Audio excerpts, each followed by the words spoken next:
A little over a year has passed since Grimgar originally aired, and as that time passed, I saw it slowly ranking higher and higher on my favorites list. And just recently I asked myself what made this show work for me. Was it the ever annoying fan service or the fact that it was a light novel adaptation being created by everyone's favorite studio, A1 Pictures? Well, I guess it is time to find out, and yes, there will be spoilers, so watch at your own risk. Plus, if you haven't seen Grimgar yet, what are you doing with your life? Grimgar is a slow-paced character drama with some of the best action scenes I've ever seen, and is somewhat, quote, under the scope. A great YouTuber, by the way, go check him out in the description below. Grimgar's fights are not about being flashy or downright cool, they are about emotional and physical weight. They rely on the world building of the show and have a sense of reality to them. Just looking at the first scene alone, we get to see how our characters really work as a team and how their personalities affect their decisions. Haruhiro and Ranta are the first ones we see engaging in combat with the goblin. Both being novices at combat, they kinda trip and fall over each other. This immediately showcases their poor affinity to one another. Haruhiro being the careful and quick one, while Ranta is brash and loud. An arrow shot from Yume flies past Haruhiro's face, showcasing Yume's airheadedness, which leads us to Moguzo, the tank of the group. He is slow and clunky, which really connects to his calm and quiet nature. The goblin then rushes at Shihoru, who is the shy and timid one of the group. She tries casting a spell, but doesn't get it off in time before the goblin attacks her. We then move to the leader of the group, Minato, who protects her from the goblin and heals the wound she receives, showcasing that he is the healer. These first 2 minutes literally set up how the whole show is going to work. Now for one of the most important scenes of the show, and also one of the most criticized. The last scene in episode 1 showcases our characters sitting around a campfire having idle chit-chat about random things that seemingly mean nothing. They are laughing and having fun and acting how a bunch of friends really would. We then see Yume hanging from a tree, getting some nice fan service as well, viewing a group of goblins doing exactly what they were doing, laughing, hanging out, and eating, which parallels to our main characters' lives. It is fairly subtle, but the show shows that the goblins are just like humans, living creatures who communicate and strive to live.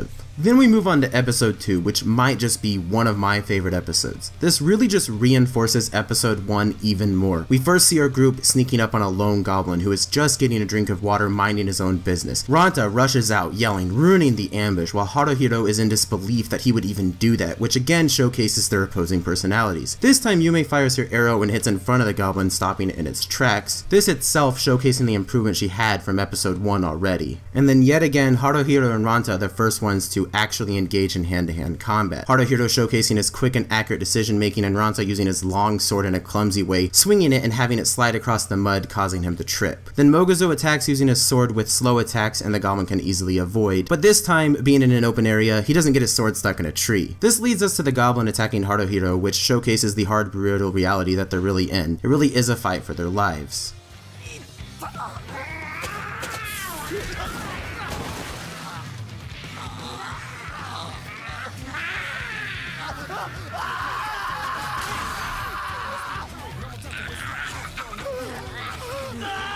Everyone settles down after that, and everyone lets their guard down, thinking that everything is over. The goblin gets up for one last attack, and Ranta is forced to brutally take it out.